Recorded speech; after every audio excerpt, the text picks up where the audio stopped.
Thank you all for taking the time to watch this video. As always, we are very thankful to anybody who takes time out of their day to hear anything we have to say and the videos that me and my wife have made. So we decided to take this mini-series, or make a mini-series here concerning homeschooling. As several of you know already, that we have made the decision years back to homeschool our daughter. She has been homeschooled all her life, as far as, from the very beginning of her school age. And so it's been, what, 7 years now? Yeah, she was 4 when we started. Right. And so what we want to do is basically make some videos here, and we'll be making a few of them, like a little mini series here. Basically, if you don't have a child, or maybe you have a child that's not entering into school yet, or maybe you already have a child who's in school but just not in homeschool. Maybe you have a child in a charter school, a private school, or public school. We want to at least let people hear from us. There's many other people out there, of course, who have made videos like this, but we wanted to at least throw in our experience as well and the things that we've learned, and help others who are possibly trying to decide what to do concerning the education of their own children, whether the current children are, like we said earlier, whether the kids are currently in school or plans for the future. And so Kim here has made several points that we want to start off on this first installment, if you would, this first video in this series. And so I'll let you go ahead and take over, and you can say hi to everybody. Hi, everybody. and very good. And then we will hear what's going on. What you got for us? Well, I figured first we can discuss our backgrounds with school. Okay. So I was public school the whole time, and you were as well, right? Right. Yes, right, public school my whole life. So, I guess so. One question is, have we always wanted to homeschool? Like, what were your thoughts about it? I think I was wanting to homeschool from early on, before she was born, before our daughter was born. Mm-hmm. I think I wanted her. Yeah, I was already trending towards that idea. I had not really entertained it much, largely because I didn't really know much about it. Mm-hmm. And so as we started homeschooling, I knew that there were a lot of our brethren, a lot of Christians had done that. Yeah. And that made me wonder why. Because before we had our daughter, I hadn't been a Christian for too many years. And I thought, to me, it was just, normally people just go to public school, get their education. But then as I became a Christian, and then we started considering, having a child and all that, I started considering more about education. I thought to myself, well, why are our brethren in the church, why are they homeschooling? Is there something that is significant that's causing them to, a lot of them, because a lot of them seem to do that versus friends of mine and people I knew prior to being a Christian. When I was going to public school, I just didn't know any friends really of mine that were homeschooled. Mm-hmm. It was just my public school friends. Yeah, so you had no interaction with anybody who was homeschooled. You didn't know much about it or anything like that. If I did, I didn't know. Mm-hmm. I didn't know that they would have been homeschooled. It was just, everybody went to public school, and that's just what the community did. Mm-hmm. And then, but yeah, once we started, once you got pregnant, once we were going to have a kid, then she grew up to get to where she was able to be schooled. Then we had to start deciding, and I thought, you know what, I need to go ahead and look at this. We need to look at more of this homeschool and see what that's all about. What are our options? Well, I was anti homeschool. When I was growing up, I was like, no. Because I was thinking that the kids would be like weird, like the weird kid from Polar Express. If you've seen that movie. Oh, yeah. That's right. Alzheimer's. Yeah, one of our favorite Christmas movies. I know some people think the characters are creepy, but we like it. But I thought that they would be all weird, or they would be super duper antisocial, like the little girl here who's like hiding and very afraid of people and things like that. Or if you look at this, the slide of the picture of the kids right here. Yeah. So this is me, I was the what they heard. Like if I would hear homeschoolers say, we usually finish homeschooling by noon, I would be the one that would be like, we done ain't learned nothing today, and we ain't about to start neither. I was trying to get my country accent right. Well, I already have one, but I was trying to take it to the extreme. But anyway, but that was me. I was the what they heard. And I thought this was kind of homeschool kids, this really awkward, not smart kids, and they don't go to college. They can't go to college, and I just didn't know anything. I just made these assumptions about it. Mm-hmm. So how were you in school socially? Oh, me? I was very much like the picture not on the left. Dash over there on the right, that was very much like Dashel Parr. Yeah, I was very social, very outgoing. I always initiated conversation. I always like tap people on the shoulder. They're busy doing something. I'm like, hey man, hey, and doing all that. That was me. I was always talking while the teacher was lecturing. And so once the lecture was over, and if I was not already in trouble and sitting in the hallway or sitting somewhere else, once we were handed classwork to do that was covering the lecture that was given, I look at the work and be like, what am I supposed to do here? Then I had to figure it out on my own.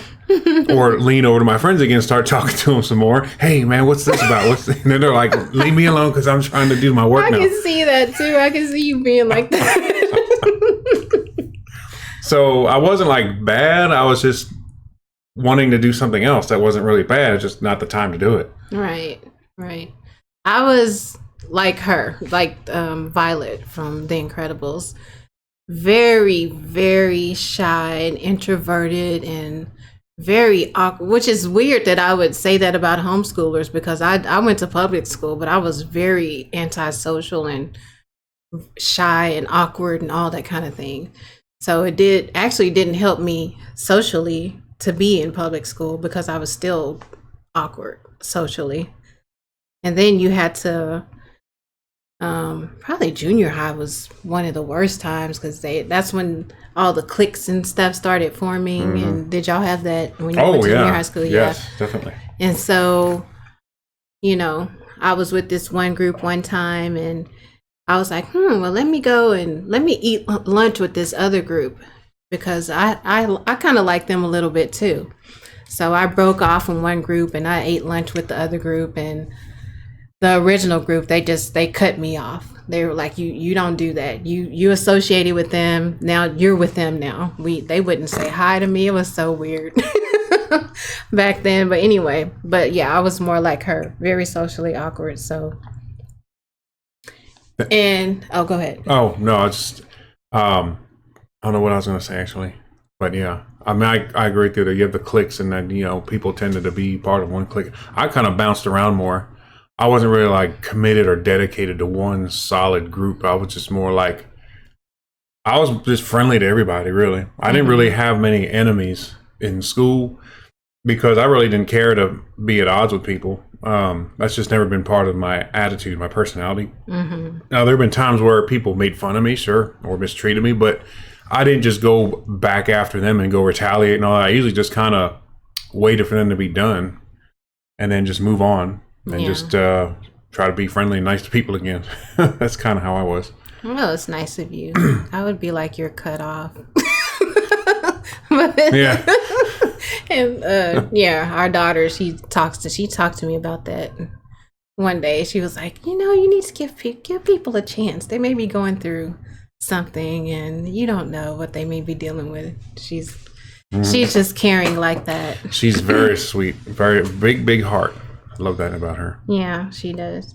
So even with my experience like that in school socially, I still was anti homeschool. And I don't know what's after this one. What's after that one? Okay, so this is cute. This is like, Dr. Seuss. So when we started, we had our daughter, and she's getting close to school age. She's like 3-ish and all this, and you were probably sold on it by that time of homeschool, right? By the time she was 3. I was definitely leaning towards it, I'd say. Yeah, if I can remember correctly. I was definitely leaning towards it. I'll say that much. Okay. And I was kind of on the fence because at first I was like, absolutely not. And then I started, or we actually were around a bunch of people who homeschooled their kids. And so I was kind of starting to hear different points of view about education and schooling. And this is kind of how it was, you know. The homeschool parents were like, do you like green eggs and ham, which is homeschooling? And I'm like, I do not like them, Sam. I do not like green eggs and ham. So I'm like, nope, nope, nope. And so they're like, you do not like them, so you say, try them, and you may. So I was like, Yeah. Yeah. So I was like, okay. Well, let me research and look around and everything. And after looking around and going to websites and blogs, and you know, I researched stuff to death when I start researching stuff. And I was like, say, I like green eggs and ham. I do. I like them, Sam. I am. So that was me. I was like, I kind of like this homeschool thing. Let me try it. Let me see how it goes. Right. And so you'd homeschool in a boat or homeschool with a goat? Yeah, or with a goat. Okay. Yeah, in a house with We'll a just mouse. bring some animals into the house while we teach them. Okay. Yes. And it got my Seal of approval. Isn't that awesome? Okay, I like corny jokes. Yeah, those are cool. Really Yeah, do. definitely. So I decided that I would go ahead and do it. So you would say that the biggest, or one large contributing factor to that stood between you questioning it and accepting it was just learning about it. Yeah, because I didn't know anything. Right. I didn't know anything. Everything that I thought I knew, I didn't know anything. Right. And so once I really started looking into it, I was like, this is not what I thought it was. Right. Yeah. And there's plenty of talk going around about homeschool. Oh, yeah. And we're going to be getting to more of that later. I know, because I was one of those people. So. And see, that's why, folks, we would encourage you to do your own research on homeschool. Don't just listen to what the neighbors and people at school are saying or social media. There are going to be a lot of things people are saying, and we're going to cover some of that stuff. And but do your own research. Look for some respectable data and draw like they say, an educated guess, a good understanding about what homeschool is about and the goal of it and the format of it and the structure. Because that changed, for Kim here, that was a big shifting point for her. And the more I learned about it too, as well, the more I was like, man, you know what? I definitely am for this. I want us to try to do this as the best as we can for our daughter. Because in our decision for our home, we said this is the best way to go for our kid. And it's of course had times where it was like, I think 3rd grade was probably we'll get into that more later about why we transitioned from one curriculum to something different. But yeah, we'll talk more about that later. So I would say probably the main thing in the beginning was I didn't want to do something just because this is what everybody does. Right. I didn't want to say, well, everybody, sends their kids to public school. Let me just do that because that's what's popular. So this says, of course, do not imitate what is popular for acceptance. Practice what is authentic. And we know that sometimes that you have to just, you can't sit back and do research on every decision you make.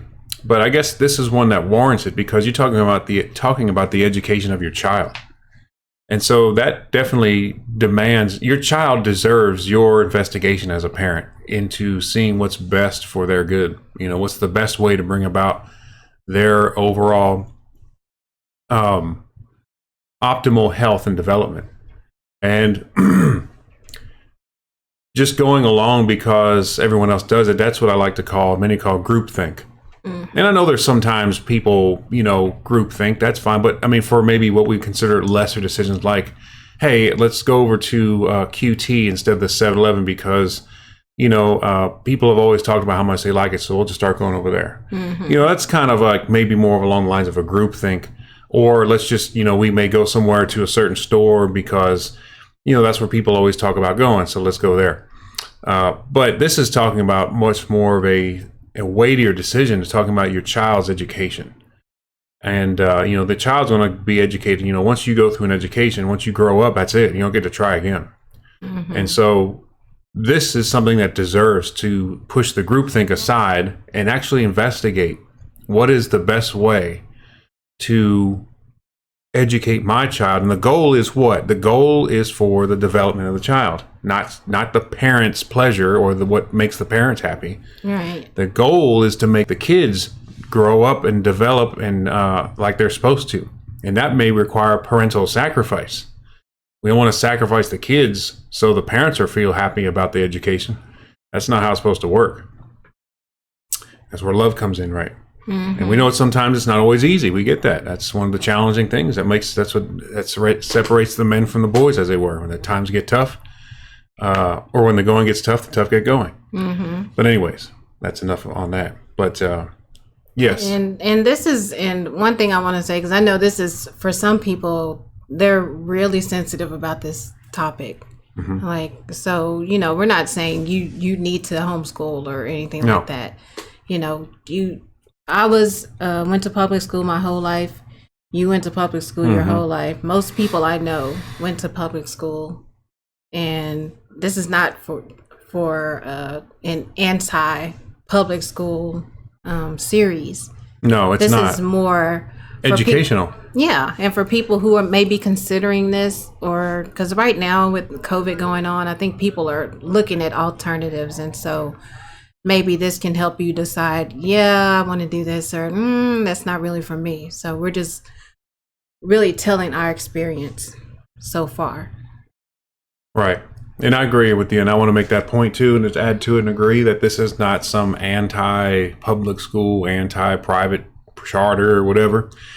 This is more or less just to educate people about what homeschool is. Again, like I said in the beginning, we want people to know what their options are. And you're right, COVID is forcing people in certain circumstances to actually start doing more from home. How many of us now are realizing, hey, all these jobs out there can be done just as adequately from home? How many businesses now are reconsidering how much office space they really need? Instead of closing down and selling or ending leases on office space and now letting workers work at home. And kids as well now are not in school, many of them. And there's a talk now about whether or not to open schools, and people are reconsidering how to educate their kid perhaps. And so we want people to know that homeschool is a wonderful opportunity, and you don't have to be afraid of it, and don't listen to just simply what people have said. Look into what it is for yourselves. Right. And, it's all about the child. Education is about the child. It should be about the child and helping that child have the best atmosphere in which they can flourish and develop and grow. And that's what we want to provide for your kid, right? Not just, let me just put them here because that's where kids go. Yeah. Well, that's convenient for you, but is that what's best for your kid? And you have to determine that. Because it could be sometimes, you're right. It may be the case where homeschool may not be the best thing for your kid. An example of that would be a public school that's a better atmosphere, because let's say at home, if a child has parents who are always arguing with each other, or parents who have poor tempers, who are impatient, and so every time the kid seems to struggle to learn something, the parent is just getting upset with the child. If they don't receive, it could be a case where in public school they wouldn't receive that kind of treatment, and it may be that an environment like public school would be better under those circumstances. Just saying. But anyways, that's the goal here, is to just lay out for people to see what what homeschool is all about, what their options are again. So, one of the other reasons is because you can customize the learning for the child, and this right One here. of the best parts of it too. Yeah. Yes. Go ahead. Yeah. So, Sorry.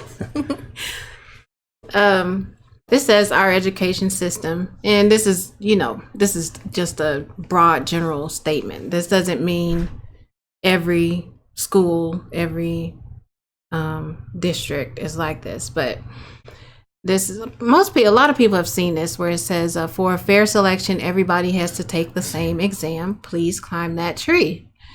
And of course, if you look at the picture, well, the monkey's like, well, wow, I'm wonderful and smart and great. And the fish is like, man, I can't climb a tree. And this is a fair exam for all of us to take. Yeah, it's the same test, right? Everyone has to do the same thing. Sure. But if you judge a fish by its ability to climb a tree, it will live its whole life believing that it is stupid. So I feel like the education system kind of puts kids, treats them like they're all the same. Right.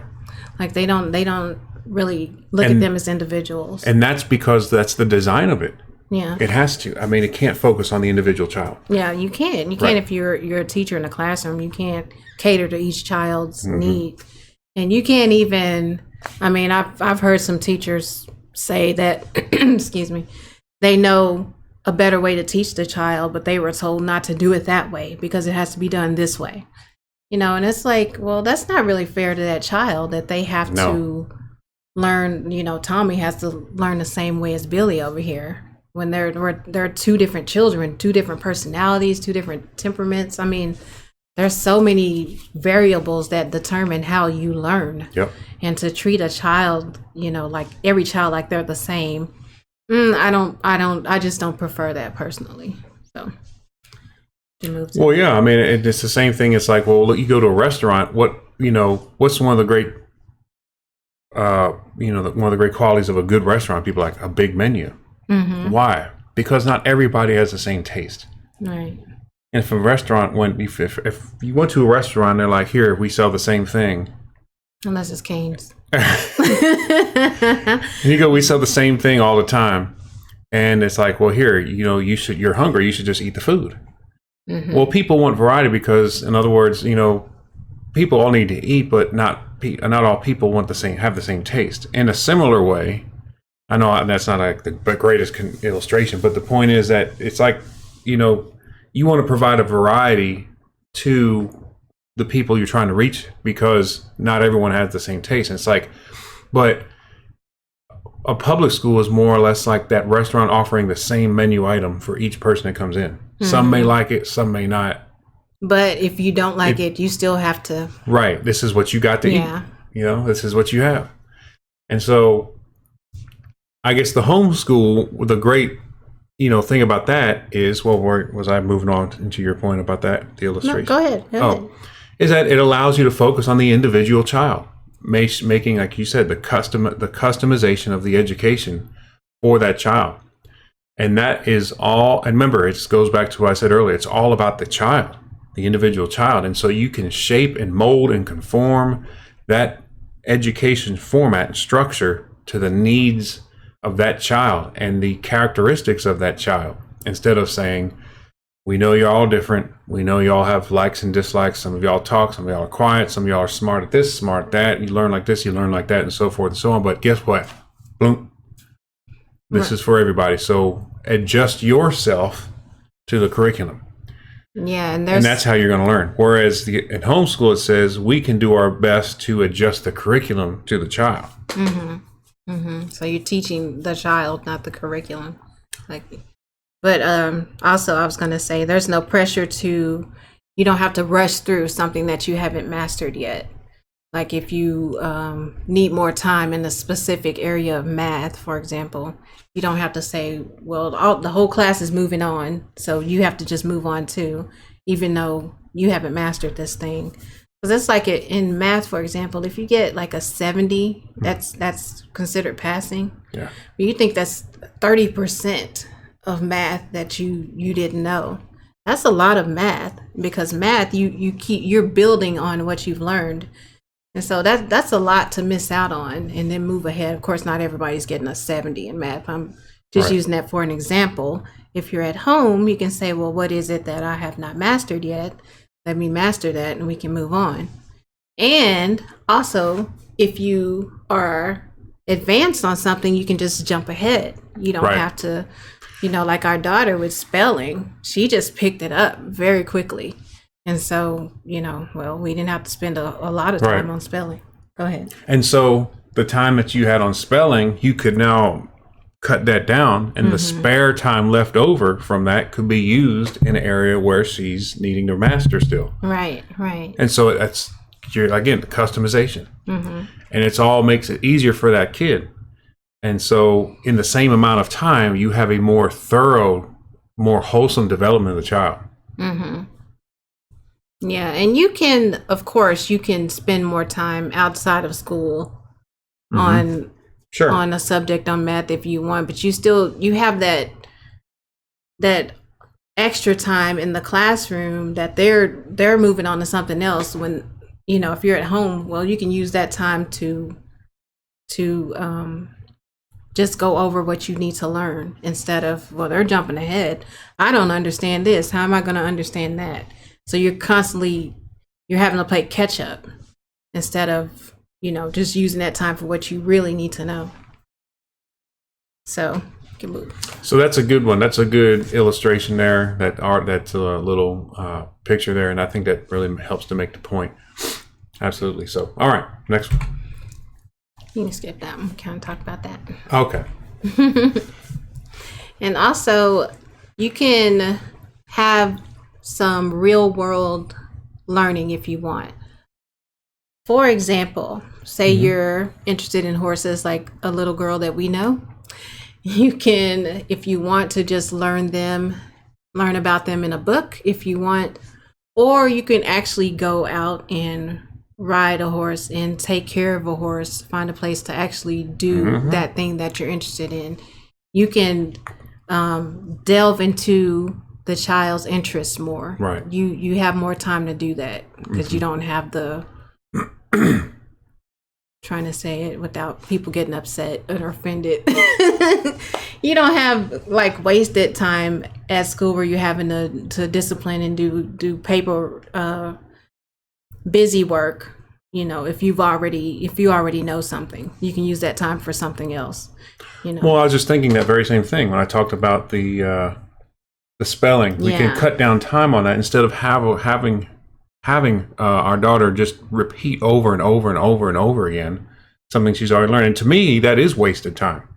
Yeah. I mean, I know what you're saying, but it is. I mean, when you look at it for what it is wasted time because that could be used for something much more effectual to that child's development, and not just simply, callousing in their mind something that's already learned, just making it so, I say calloused. I mean, I don't mean like insensitive. What I mean by that is that the idea that it's just solidly worn in so much, like, okay, they get it. Can we move on to other things? In this illustration here, though, or this example we give here, if it was me, I'd rather ride the horse. Yeah. I'd leave the book on the shelf and go get on that horse and ride that thing around and, take the saddle off, put the saddle on, whatever I need to do. That's how I'm learning right there. Yeah, and I think that's how most of us learn. Because even when you went to nursing school, I'm sure you probably retained a lot more knowledge when you were actually doing nursing. Absolutely. And this is every profession. All y'all know this stuff. All y'all who went to any kind of formal education, schooling or anything like that, is that you get that 2, 4, 6 years, whatever, where you're just cramming in stuff to pass exams. And then you get out there, you get on it, your first job, whatever, and then you really begin to actually learn. Yeah. You actually really begin to learn how to do the profession at that point. It's all these technicalities that our states are requiring us to do because, it's a state required thing, and you got to do it in order to be licensed. Mm-hmm.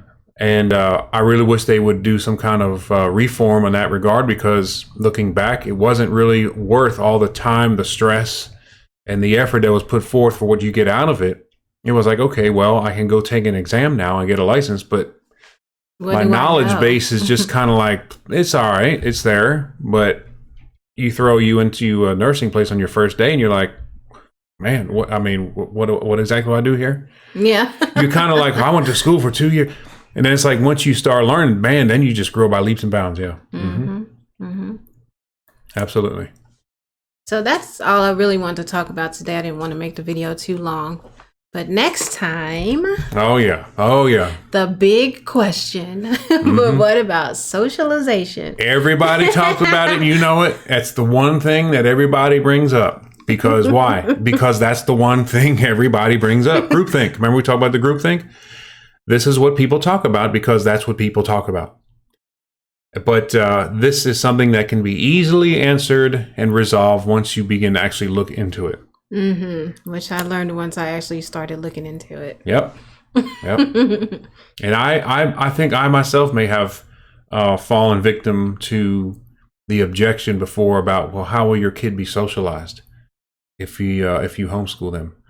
And I may have thought about that before, like years ago, and thought about, what would they do? They're just at home all day, and all they see is mom and dad. Yeah. How are they gonna learn how to hang around kids their age? Yeah. We're laughing. I know. We now that we've been through this, it was just so silly that we were worried about this. Yep. But we will be talking about that in the next video. Yes, we will. So we want to stop there? Yes. Okay. Well, we thank you all for watching, and we will try to get this next one up, hopefully in a week. Yeah. Roughly, yeah. Try to get these out every one a week or so. So thank you. If you have any questions or comments, please put them in the comment section below, and we'll try to get to them as soon as we can. Take care. Have a good day.